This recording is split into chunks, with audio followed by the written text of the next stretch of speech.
आखिर क्या बात बताना चाहती थी आयशा अनिका को, और क्या अनिका अब आयशा की बात पर यकीन कर पाएगी? क्या क्या राज था वो जो आयशा को अब तक परेशान किए हुए था?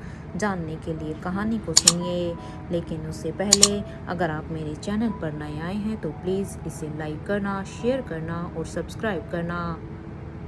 पिछले एपिसोड में हम सब ने सुना था कि यहाँ पर आयशा मारवा अब अनिका को बता देती है कि जो बात मैं तुमसे कहूँगी क्या तुम मेरी बात पर विश्वास करोगी? तो अनिका कहती है कि हाँ, आप मुझे अपनी बात बताइए। तो आयशा मारवा कहती है कि उसके हाथों से राहुल के माता पिता का खून हुआ है। ये सुनकर अब यहाँ पर अनिका कहती है मैं ये बात एक पल के लिए बिल्कुल भी नहीं मान सकती, क्योंकि आप ऐसा कभी कुछ कर ही नहीं सकती। अनिका की ये बात सुनकर तो मानो आयशा मारवा की आंखें जितनी नम थी उसके होठों पर उतनी ही एक प्यारी सी मुस्कान भी आ गई। लेकिन कुछ देर तक अब वो अनिका को देखती रही, जैसे उसकी बातों को अपने दिल में उतार रही हो।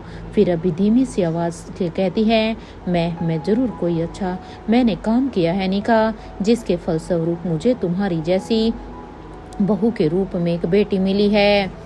ये सुनते ही तो अनिका के चेहरे पर भी एक हल्की सी मुस्कान आ जाती है और वह आयशा मारवा के हाथ पकड़ते हुए ही कहती है लकी तो मैं हूँ माँ, मुझे दो माओं का प्यार मिला है।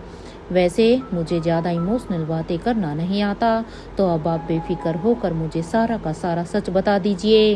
क्या क्या क्या वजह है ये सब करने की?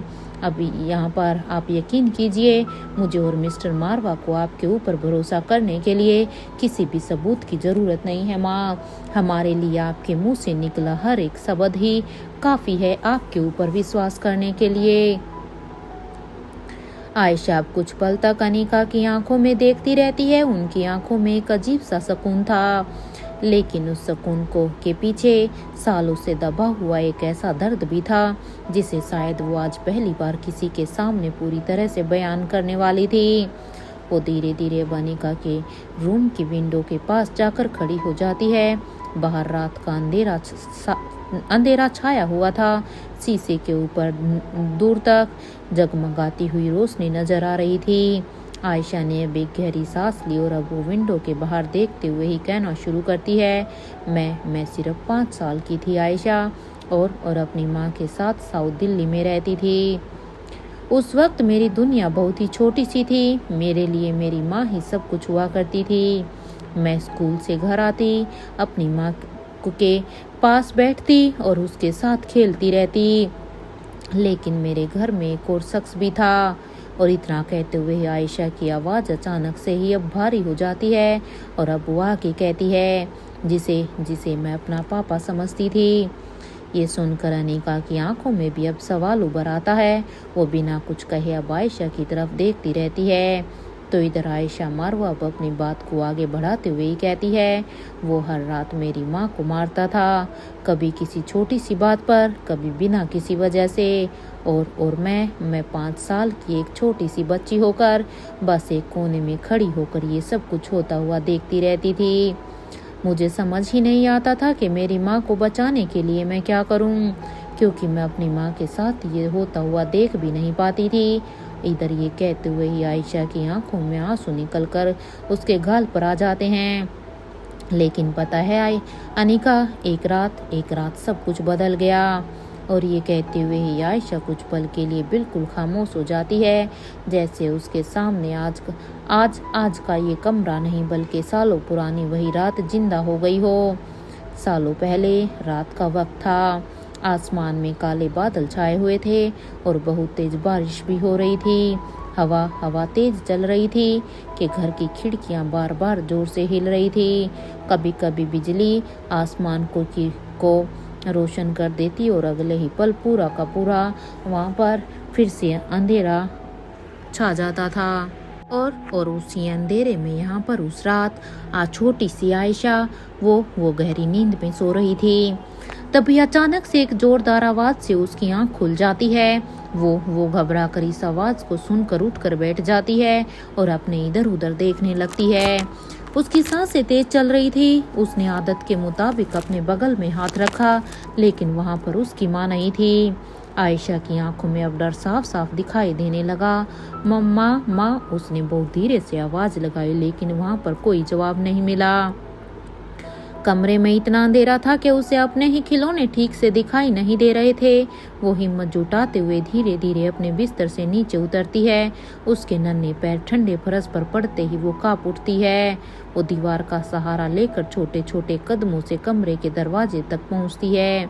जैसे ही वो बाहर बरामदे में आती है, उसकी नज़र एक मिट्टी के दिए पर पड़ती है। वही छोटा सा दिया पूरे बरामदे की रोशनी बना हुआ था।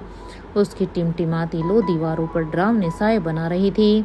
तभी अचानक से उसे किसी के जोर से चिल्लाने की आवाज़ सुनाई दी। आयशा ये सुनकर एक पल के लिए ठिठक जाती है। उसने उस आवाज़ को तुरंत पहचान लिया तो ये आवाज़ उसकी माँ की थी। डर के बावजूद वो दौड़कर दूसरे कमरे की तरफ बढ़ती है और कमरे का दरवाज़ा आधा खुला हुआ था। आयशा जैसे ही अंदर झांकती है तो उसकी आंखें डर से फैल जाती है। उसका पिता उसकी माँ की कलाई को बहुत ही जोर से पकड़ के खड़ा था। उसकी आंखें गुस्से में लाल थी और शराब की बदबू पूरे कमरे में फैली हुई थी। वो गुस्से से चीखते हुए ही कहता है, देख, पैसे दे, चुपचाप पैसे निकाल।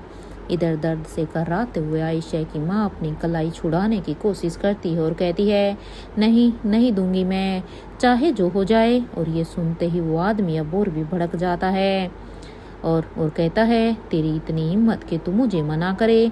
अरे समझ क्या रखा है तूने मुझे? देख, मेरा दिमाग तो पहले से ही खराब है, तू उसे और खराब मत कर, चुपचाप पैसे दे दे। आयशा की माँ की आंखों में आंसू थे, लेकिन उसकी आवाज़ में जरा भी डर नहीं था। वो मजबूती से कहती है, नहीं नहीं दूंगी, तुम्हें जो करना है कर लो, ये पैसे मेरी बेटी की पढ़ाई के लिए हैं। और ये सुनते ही वो आदमी अपने दांत पीसते हुए अब गुस्से में ही कहता है, मेरे पास यहाँ पर इतना समय नहीं है जो मैं तेरे साथ यहाँ पर अपना टाइम स्पेंड करूँगा, ऐसे बर्बाद करूँगा। देख, चुपचाप मेरी बात को मान जा, मेरे दोस्त लोग बाहर मेरा इंतजार कर रहे हैं। और ये कहते हुए वो आदमी आगे बढ़ता है और अब वो अनंता के बालों को मुट्ठी में जकड़ लेता है। इधर अनंता भी दर्द से तड़प उठती है, लेकिन फिर भी अपने आंसू उसके सामने नहीं बहने देती। वो बड़ी ही कठोरता के साथ अपने दर्द को छुपाए हुए थी। इधर वो आदमी अब गुस्से में कहता है, बहुत बहुत घमंड आ गया है ना तेरे अंदर? तुझे क्या लगता है तू पैसे कमा कर इस घर को चलाती है? तो क्या तूने मुझे भी खरीद लिया है? अरे तू भूल मत, मैंने तेरे साथ शादी करके तुझ पर एक एहसान किया है। तुझे और तेरी उस नाजायज बच्ची को मैंने अपना नाम दिया है, समझी तुम?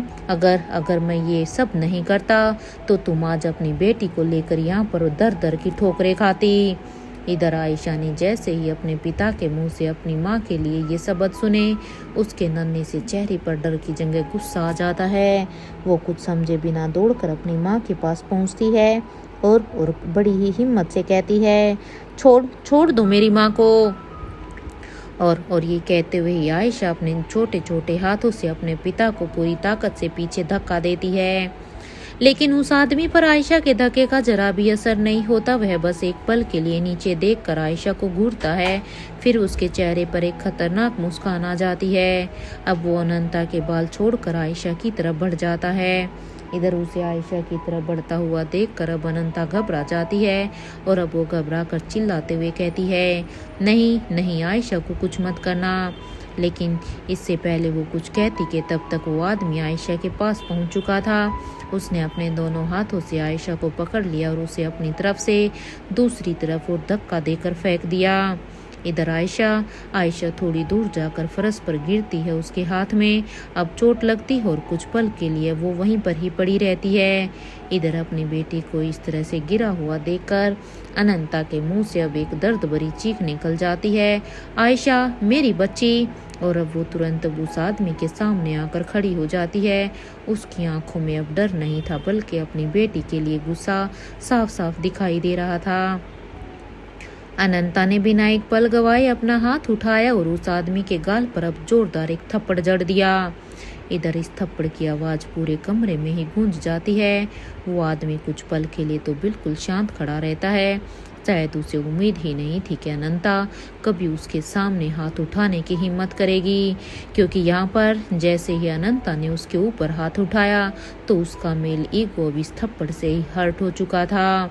अब तो वहीं दूसरी तरफ आयशा धीरे धीरे उठकर अब अपने पैरों पर खड़ी होती है। उसकी आंखों में आंसू थे, लेकिन उन आंसुओं के पीछे गुस्सा भी अब साफ दिखाई दे रहा था। उसने सामने खड़े अपने पिता की तरफ देखा और फिर उसकी नज़र कमरे के कोने में रखी लकड़ी के डंडे के ऊपर पड़ती है। जैसे ही आयशा ने अब अपने छोटे से हाथों में अब उस डंडे को उठाया तो अनंता उसे देखकर घबरा जाती है, क्योंकि उसे देखकर अनंता को अंदाजा हो गया था कि आयशा अब इस डंडे को सीधा अपने पिता के ऊपर मारेगी। इधर उसे देखकर अब वो यहाँ पर कहती है, आयशा आयशा नहीं इधर। लेकिन तब तक आयशा अपनी पूरी ही ताकत के साथ उस आदमी की तरफ अब बढ़ चुकी थी। आयशा अब यहाँ पर उस डंडे को अपने दोनों ही हाथों से पकड़ती है और उसे कसकर पकड़ने के बाद गुस्से में उसे उस आदमी के सिर की तरफ दे मारती है। जैसे ही वो डंडा उसके सिर से टकराता है तो कमरे में अब यहाँ पर एक तेज आवाज गूंजती है और वो आदमी अब अचानक से अपना सिर पकड़कर अब लड़खड़ाने लगता है और अब उसके मुंह से अचानक से एक आह निकलती है। वो आदमी यानी कि अब यहाँ पर आयशा का पापा अब तुरंत अपने दोनों हाथ अपने सिर के पीछे ले जाता है और दर्द से कुछ पल के लिए अब यहाँ पर उसकी आंखें बंद हो जाती है। अब कुछ पल अपनी आंखों को बंद करने के बाद उसके चेहरे पर गुस्सा और हैरानी दोनों ही अभी साफ दिखाई दे रहे थे। तो वही अनंता तो जैसे अपनी जगह पर जम ही गई थी कि आखिर आयशा ने ये सब क्या कर दिया। उसकी आंखें अभी भी लगातार आयशा को ही देख रही थी, क्योंकि अनंता ने आयशा को लेकर ये सब बिल्कुल भी एक्सपेक्ट नहीं किया था कि वो इस तरह से अपने पिता के ऊपर हमला कर देगी। उसे यकीन ही नहीं हो रहा था। अभी कुछ देर पहले तक जो 5 साल की बच्ची डर के मारे कोने में छिपी हुई थी, वही बच्ची अब अपनी माँ को बचाने के लिए उस आदमी के सामने इस तरह से खड़ी थी। लेकिन आयशा के अंदर जैसे उस वक्त कोई और ही ताकत आ गई थी। वह बस उस आदमी को लगातार अब डंडे से मारती जा रही थी। मेरी माँ को मत मारना।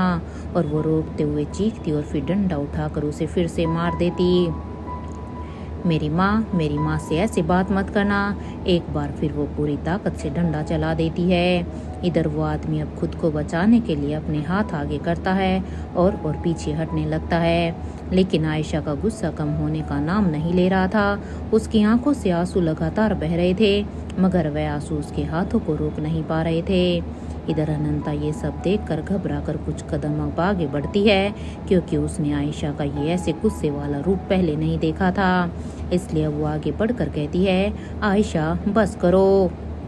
लेकिन इतना कहने के बाद भी आयशा को जैसे कुछ सुनाई ही नहीं दे रहा था। कुछ देर बाद अब अनंता ने पीछे से आयशा को पकड़ लिया और अब उसके हाथ को थामते हुए उसे अपनी बाहों में भर लिया।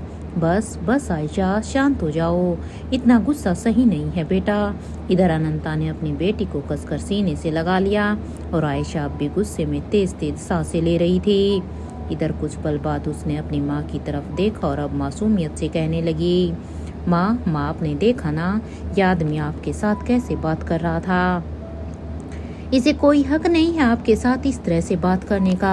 आप मेरी माँ हो, कोई भी आपको इस तरह से नहीं बोल सकता। मैं बिल्कुल भी बर्दाश्त नहीं कर सकती कि कोई मेरी माँ को ऐसे बात करे। इधर आयशा की ये बात सुनकर अनंता की आंखें भर आती है। वह अब कुछ नहीं कह पाती, बस अपनी बेटी को ही देखती रहती है कि उसकी बेटी इतनी छोटी होने के बाद भी उसके लिए अपनी भी चिंता ना करते हुए वो कैसे उसके लिए लड़ने के लिए तैयार हो गई। लेकिन फिर उसने धीरे से आयशा के हाथ से डंडा लिया और उसे कमरे के दूसरी तरफ फेंक दिया और कहती है, अब बस कर मेरी अच्छी बच्ची। और इसके बाद अनंता ने आयशा को अपनी गोद में उठा लिया। इधर आयशा का गुस्सा अब धीरे धीरे शांत होने लगा था। अनंता उसे लेकर अब कमरे के कोने में बैठ गई और उसके बालों पर अब प्यार से हाथ फेरते हुए धीमी आवाज में लोरी गाने लगी। सो जा मेरी नन्ही सी गुड़िया, आंखों को अपनी बंद कर ले। इधर आयशा अपनी माँ के सीने से लग गई। कुछ ही देर में उसकी पलकों पर अब नींद उतरने लगी। अनंता लगातार उसके सिर पर हाथ फेरती रही और अब धीमी आवाज में लोरी गाती रही। इधर धीरे धीरे आयशा की सांसें अब सामान्य होने लगी थी। अनंता ने नीचे देखा तो उसकी बेटी अब वहीं पर ही सो चुकी थी। अब उसने बहुत ही सावधानी से आयशा को बिस्तर पर लिटाया, उसके ऊपर चादर डाली और उसके माथे को प्यार से चूम लिया। कुछ पल तक वहीं बैठकर वो अपनी बेटी को देखती रही। फिर उसके मन में अब एक अजीब सा ख्याल आया। बिल्कुल बिल्कुल अपने पापा पर गई है। और ये सोचते हुए अब अनंता की आंखें नम हो जाती है। इसकी आंखों में वही गुस्सा है, वही गुस्सा जो इसके पापा की आंखों में है।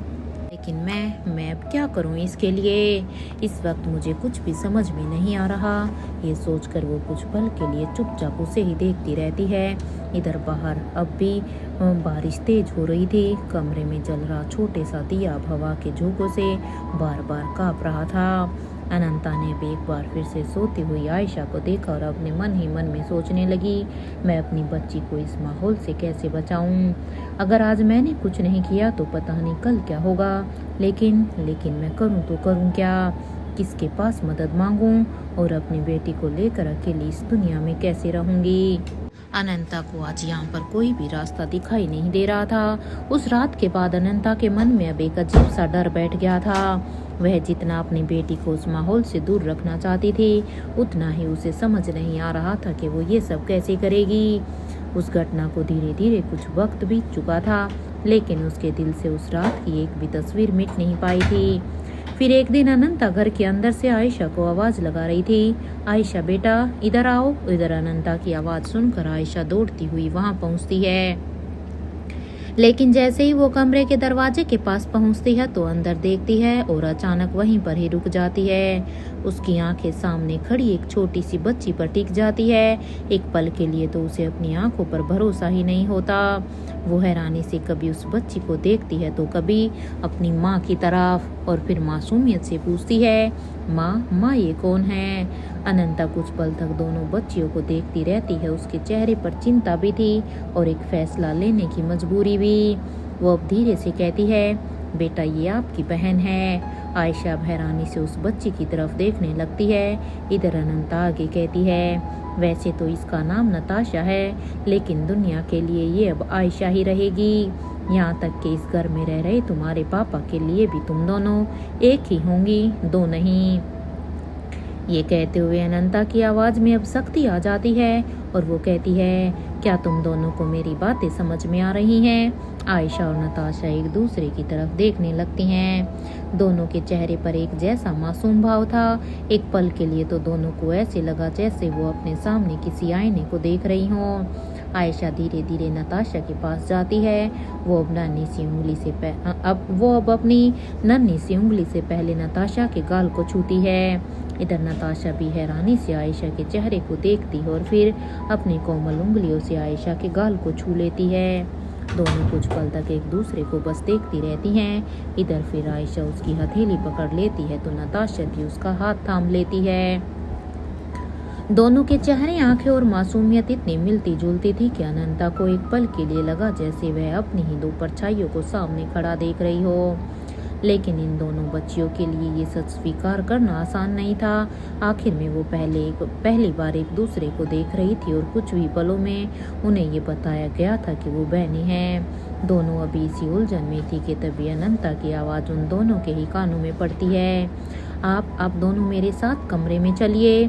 दोनों ने एक साथ अब अनंता की तरफ देखा तो अभी अनंता उनकी तरफ हाथ बढ़ाते हुए कहती है, मुझे आप दोनों को कुछ बताना है।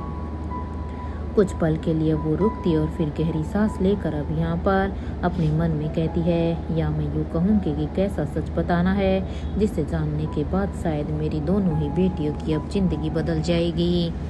या वो ये कहते हुए वो अब कहती है, या मैं यूँ कहूँ कि मुझे आप दोनों को कुछ समझा है, और एक बात, तुम दोनों में से कोई भी मेरी बात को ना मानने की गलती बिल्कुल भी नहीं करेगा। तुम दोनों को मेरी बात समझ में आ रही है ना? अनंता की बात सुनकर दोनों बच्चियां एक दूसरे को देखने लगती है और फिर हाँ में अपने सिर को हिला देती है। हालांकि उन्हें ये सब बातें समझ में नहीं आ रही थी, वो बहुत ही छोटी थी। अनंता उनके चेहरे को ध्यान से देखती है और फिर दोनों को का हाथ पकड़कर उन्हें अपने साथ कमरे की तरफ ले जाती है। कमरे में पहुंचते ही अनंता पीछे मुड़कर दरवाजे को अच्छी तरह से बंद कर देती है। इधर कुछ पल तक दरवाजे की तरफ देखती रहती है, जैसे ये पक्का कर रही हो कि उनकी बातें कोई और ना सुन पाए। इसके बाद वो दोनों बच्चियों के सामने बैठती है और अब बहुत ही गंभीर आवाज में कहती है, अब आप दोनों बहुत ही ध्यान से मेरी बात सुनिएगा। आज से अभी से आप दोनों ही आयशा राय चूल्हा है। दोनों बच्चियां एक दूसरे की तरफ देखने लगती हैं। अनंता बागे कहती हैं, और हाँ, एक वक्त में अगर आप दोनों में से एक बाहर आएंगी तो दूसरी उसी जादुई दीवार के पीछे रहेंगी। बाहर की दुनिया के लिए सिर्फ एक ही आयशा होगी। कोई भी इस बात को नहीं जान पाएगा कि इस घर में दो आयशा हैं। इधर आयशा और नताशा दोनों ही अपनी माँ की बातों को बड़े ध्यान से ही सुन रही थी। अब अनंता ने आगे कहा, और एक बात सबसे जरूरी है, तुम दोनों में से जो बाहर जाएंगी उसे अपने पार्टनर को बाहर हुई हर बात बतानी होगी। तुम्हारे बीच में कोई भी पर्दा नहीं होगा, चाहे बात कितनी भी छोटी क्यों ना हो। तुम दोनों एक दूसरे से कुछ नहीं छिपाओगी, समझी, ताकि तुम दोनों के बीच में एक संतुलन बना रहे, ताकि एक अगर बाहर कुछ भी होता है तो वो दूसरी को बताए, तो दूसरी को पता रहे कि सच में क्या चल रहा है आयशा की जिंदगी में। ये सुनकर दोनों फिर से अपने सिर को हिला देती हैं। इधर अनंता ने प्यार से दोनों के सिर पर अपना हाथ फेरा और फिर आयशा की तरफ देखते हुए पूछा, और आयशा, आपको कुछ पूछना है? इधर आयशा ने कुछ पल सोचा और फिर मासूमियत से सिर हिलाते हुए कहा, नहीं माँ, अभी तो मुझे कुछ भी नहीं पूछना है। फिर अचानक उसके चेहरे पर एक शरारती मुस्कान आ जाती है। वो नताशा की तरफ देखकर कहती है, अब मेरी बहन आ गई है तो अब तो उस शराबी पापा की खैर नहीं। ये सुनकर नताशा तुरंत हैरानी से आयशा को देखने लगती है और अब वो कहती है, शराबी पापा, वो कौन है? मैं तुम्हारी बात को नहीं समझी। आयशा कुछ पल के लिए चुप हो जाती है और फिर वो नताशा का हाथ पकड़कर धीरे से कहती है, तुम मेरे साथ उस जादुई दीवार के पीछे चलो, वहां जाकर मैं तुम्हें सब कुछ बताती हूँ। इधर नताशा की आंखों में ये सुनकर अब एक उत्सुकता आ जाती है। इधर नताशा आयशा की इस बात को सुनकर कुछ भी रिएक्ट कर पाती कि उससे पहले ही आयशा ने नताशा के हाथ को पकड़कर अब वो उसे अपने साथ खींचते हुए अब उसी दीवार के पीछे लेकर जाने लग जाती है। और साथ के साथ वो कहती है, मैं तुम्हें सब कुछ बता दूंगी। और ये कहते हुए आयशा ने अब तक वो वहाँ पर पहुँच चुके थे। दोनों बच्चियां धीरे धीरे उस जगह की तरफ बढ़ रही थी। आयशा ने अब उसे अपनी पुरानी दुनिया और उस घर के बारे में सब कुछ बताने वाली थी। तो वहीं दूसरी तरफ अनंता कुछ देर तक वहीं खड़ी होकर बस दोनों ही बच्चियों को देखती रही। उसके चेहरे पर चिंता थी, लेकिन अपनी बेटियों को एक साथ देखकर उसके दिल में एक अजीब सा सुकून भी था। कुछ पल देर बाद वो कमरे से बाहर निकलकर बरामदे में आती है। अभी उसने 2 कदम ही आगे बढ़ाए थे कि तभी अचानक से उसके कानों में बाहर से एक आवाज आती है, कुछ खाने के लिए दे दीजिए। ये आवाज़ सुनकर अनंता वहीं पर ही रुक जाती है। वो कुछ पल सोचती है और फिर खुद से कहती है, लगता है बाहर कोई बाबा आए हैं। और ये कहते हुए वो रसोई की तरफ जाती है और एक थाली में थोड़ा सा अनाज लेकर बाहर की तरफ बढ़ जाती है ताकि वो उस बाबा को ये अनाज डाल सके। इधर बरामदे से होते हुए वो मुख्य दरवाजे पर पहुंचती है। उसने दरवाजे की कुंडी खोली और जैसे ही गेट खोला तो सामने एक साधारण से कपड़ों में एक आदमी खड़ा दिखाई देता है। अनंता ने थाली उसकी तरफ बढ़ाते हुए कहा, ये लीजिए बाबा। लेकिन वो आदमी अब अनाज लेने की बजाय अनंता को बड़े ही ध्यान से देखने लगता है। कुछ पल तक तो यहाँ पर दोनों के बीच में खामोशी रहती है। फिर उस आदमी के मुंह से अब अचानक से एक शब्द निकलता है, रानी साहिबा। ये शब्द सुनते ही तो अनंता के हाथ वहीं पर ही रुक जाते हैं, मानो उसके चेहरे का रंग उड़ गया था और थाली उसके हाथों में कांपने लगती है। उसकी आंखें अचानक उस आदमी के चेहरे पर टिक जाती हैं और अब उसने मन में एक साथ कई सवाल उठने लगे थे। ये मुझे कैसे जानता है? मैं तो यहाँ दिल्ली में किसी को नहीं जानती। असल में अनंता ने अपनी असली पहचान छिपाने के लिए दिल्ली आने के बाद अपना नाम तक भी बदल दिया था। दुनिया के लिए वो अब यहाँ पर अमृता राय चुला थी। वह नहीं चाहती थी कि कोई उसके अतीत तक पहुँच पाए। लेकिन आज इतने सालों बाद किसी अजनबी के मुंह से रानी साहिबा सुनना उसके लिए किसी सदमे से कम नहीं था। उसे कुछ भी समझ में नहीं आ रहा था। अनंता ने तुरंत थाली नीचे रख दी और सावधान होकर अब उस आदमी से पूछती है, कौन हो तुम? इधर उस आदमी ने ये सुनकर बड़े ही शांत स्वर में कहा, मैं कौन हूँ ये सब जानना आपके लिए उतना जरूरी नहीं है रानी साहिबा। अभी जरूरी ये है कि मुझे यहाँ किसने भेजा है। ये सुनकर तो अनिता की आंखें एकदम से ही सिकुड़ जाती है और वो हैरानी में उससे पूछती है, किसने किसने भेजा है तुम्हें यहाँ पर? वो आदमी अब थोड़ा सा झुक कर कहता है, मुझे यहाँ पर किंग ने भेजा है। किंग का नाम सुनते ही तो अनंता के चेहरे पर पुरानी यादों की एक परछाई उभर आती है। वो अब तुरंत पूछती है, किंग ने? तो वो आदमी कहता है, जी जी, उन्होंने मुझे आपको और हमारी प्रिंसेस आयशा की सुरक्षा के लिए यहाँ पर भेजा है। यह सुनते ही तो अनंता के चेहरे पर गुस्सा साफ दिखाई देने लगता है। वो अब दृढ़ आवाज में कहती है, आप जाकर अपने किंग से कह दो कि मुझे और आयशा को उनकी कोई भी ज़रूरत नहीं है। अब वो एक कदम आगे बढ़ती है और कहती है, जब उन्हें साथ देना था तो तब उन्होंने हमारा साथ नहीं दिया। जब हमें उनकी सबसे ज़्यादा ज़रूरत थी तब उन्होंने हमें इस दुनिया में अकेला छोड़ दिया। और आज इतने सालों बाद अचानक हमारी सुरक्षा की चिंता क्यों होने लगी? अब वो आदमी चुपचाप अनंता की बातें सुनता रहता है। इधर अनंता की आंखों में इस बार गुस्से के साथ साथ पुराने दर्द की झलक भी साफ दिखाई दे रही थी। मेरी अपनी बेटी को इतने साल अकेले पाला है मैंने, उसके हर आंसू का हिसाब मुझे याद है। अब कोई भी आकर ये नहीं कह सकता कि वो हमारी रक्षा करने के लिए आया है। और अनंता ने अब गेट बंद करने के लिए आगे हाथ बढ़ाया ही था कि वो आदमी कहता है, क्षमा कीजिए रानी साहिबा, 1 मिनट। तो अब यहाँ पर अनंता कहती है, मैंने आपको भी बोल दिया ना, जब वो हमारा तब साथ नहीं दे सके तो अभी इस तरह से नाटक करने का कोई मतलब ही नहीं है। अनंता की आवाज में नाराजगी साफ झलक रही थी। वह उस आदमी को बिल्कुल भरोसे की नजर से नहीं देख रही थी। उस आदमी ने अब शांत स्वर में कहा, यह आपके और किंग के बीच का एक व्यक्तिगत मामला है रानी साहिबा। मुझे आप दोनों के बीच में क्या हुआ है उससे कोई मतलब नहीं है। मैं यहाँ पर सिर्फ अपना काम करने के लिए आया हूँ। मुझसे जो कहा गया है मैं बस वो बताने के लिए आया हूँ। वो थोड़ा रुक कर अब आगे कहता है, आप मुझे कोई भी काम दे सकती हैं। मेरा उद्देश्य सिर्फ आपकी और राजकुमारी आयशा की सुरक्षा करना है।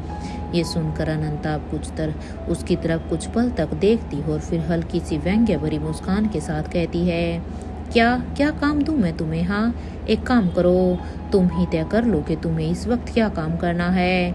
वो आदमी अब तुरंत सिर झुकाकर कहता है, जी मैं किचन का काम कर सकता हूँ, घर के बाकी छोटे मोटे काम भी संभाल लूँगा और साथ के साथ राजकुमारी आयशा का भी ख्याल रख सकता हूँ। ये सुनकर अनंता कुछ पल के लिए सोचती है, उसे इस समय किसी एक भरोसेमंद इंसान की जरूरत भी थी। और इस आदमी के आने के पीछे किंग का हाथ होने की बात उसे परेशान भी कर रही थी। लेकिन फिलहाल अब उसके पास कोई दूसरा रास्ता नहीं था। और अब वो आखिरकार कहती है, ठीक है, जैसा तुम्हें ठीक लगे, अंदर आ जाओ। वो आदमी सिर झुकाकर घर के अंदर आ जाता है। और उस दिन के बाद कुछ दिनों तक सब कुछ बिल्कुल सामान्य चलता रहा। वो आदमी घर के कामों में अनंता की मदद करता और आयशा पर भी नजर रखता। अनंता उसके सामने बहुत कम बोलती थी, लेकिन वह लगातार उसकी गतिविधियों पर ध्यान देती रहती थी। तो दूसरी तरफ आयशा और नताशा धीरे धीरे एक दूसरे के बेहद करीब आने लगी थी। दोनों के बीच में अब बहनों जैसा रिश्ता पनप चुका था। कभी दोनों साथ खेलती, कभी एक दूसरे से बातें करती और कभी जादुई दीवार के पीछे बैठकर घंटों घंटों अपनी छोटी छोटी बातें साझा करती। फिर एक दिन दोपहर का समय था। आयशा और नताशा कमरे में बैठकर खेल रही थी।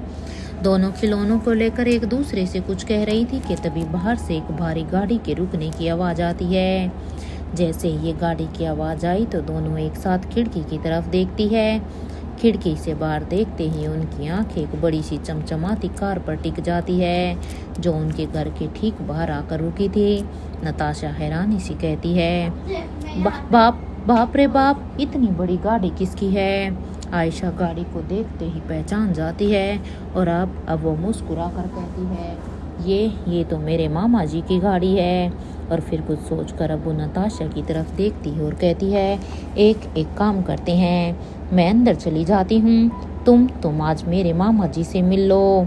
आयशा की ये बात सुनते ही नताशा भी यहाँ पर हाँ में अपने सिर को हिलाते हुए ही कहती है, ठीक है, जैसा तुम्हें ठीक लगे वैसा ही करते हैं।